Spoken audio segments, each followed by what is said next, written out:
হচ্ছে আল্লামা সাঈদীর ঘ্রাণ পাই। কিন্তু অবাক করা বিষয় হচ্ছে আমরা আজও জানি না আমাদের আল্লামার মৃত্যু কি স্বাভাবিক হয়েছে নাকি এটা পরিকল্পিত মেডিকেল কিলিং ছিল।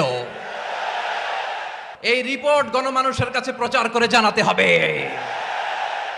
এই দাবির সাথে কি সবাই আপনারা একমত? কারা কারা একমত হাত তুলে দেখান। হযরতুল আল্লাম শহীদ মরহুম আল্লামা দেলোয়ার হোসেন সাঈদী রহিমাহুল্লাহ, ওনার স্মৃতি বিজড়িত আজকের এই ঐতিহাসিক প্যারেড ময়দানের তাফসিরুল কোরআনের প্রোগ্রামে সব আছে। স্টেজ আছে, শ্রোতা আছে, প্যান্ডেল আছে, মিডিয়া কাভারেজ আছে, কিন্তু আমাদের কলিজার টুকটাটা আমাদের মাঝে নাই।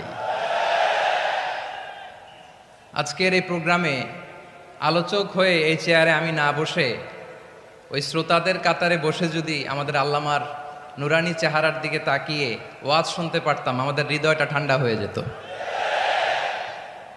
আমাদের তৃষ্ণার্ত হৃদয় শান্ত হতো। সব আজকে আছে, কি যেন নাই, ঠিক কিনা বলেন? আল্লাহ তাআলা প্রতি 100 বছরে একজন মুজাদ্দিদ পাঠায়, প্রতি 100 বছরে একজন মুজাদ্দিদ, যিনি সমাজকে সংস্কার করেন। আল্লামা দেলোয়ার হোসেন সাঈদী রহিমাহুল্লাহ ছিলেন তেমন একজন মুজাদ্দিদ। চিৎকার করে বলেন ঠিক কিনা? উনি শিরক বিদআতের আস্তানাকে তছনছ করে দিয়েছেন, তাওহীদের বাণীকে সমুন্নত করেছেন, গণমানুষের কাছে তাফসিরুল কোরআনকে জনপ্রিয় করেছেন। আজীবন আজীবন তিনি ইসলামকে বিজয়ী শক্তি হিসেবে দেখার স্বপ্ন দেখতেন। এত প্রাঞ্জল ভাষা, এত চমৎকার আধুনিক প্রেজেন্টেশন, গণমানুষের কাছে কোরআনের তাফসিরকে এভাবে জনপ্রিয় করে তোলার মতো ব্যক্তিত্ব আল্লামা সাঈদী ছাড়া দ্বিতীয় কেউ এই বাংলার ভূখণ্ডে নাই। এই যে তাফসিরুল কোরআন, এই যে টার্মিনোলজি, এই টার্মটাই উনি আসলে জনপ্রিয় করেছেন। আমরা আগে জানতাম না যে এভাবে তাফসির করা যায়, এভাবে scientific indications of the Holi কোরআনকে মানুষের কাছে পেশ করা যায়, এভাবে এত জীবন ঘনিষ্ঠ করে, এত ইন্টারেক্টিভ করে কোরআনের কথাগুলো মানুষের কাছে উপস্থাপন করা যায়।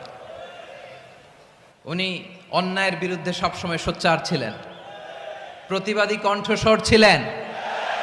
ওনার আলোচনা শুনলে দেহের রক্ত টকবক করে ফুটতে থাকতো। আল্লাহু আকবার, আল্লাহু আকবার, আল্লাহু আকবার। He was a strong mouthpiece of Islamic revivalism. Islamic জাগরণের স্ট্রং মাউথপিস ছিলেন আল্লামা সাঈদী রাহিমাহুল্লাহ। অনেক দোয়া পেয়েছেন। আমরা পড়েছি, এমন জীবন তুমি করিবে গঠন, মরণে হাসিবে তুমি, কাঁদিবে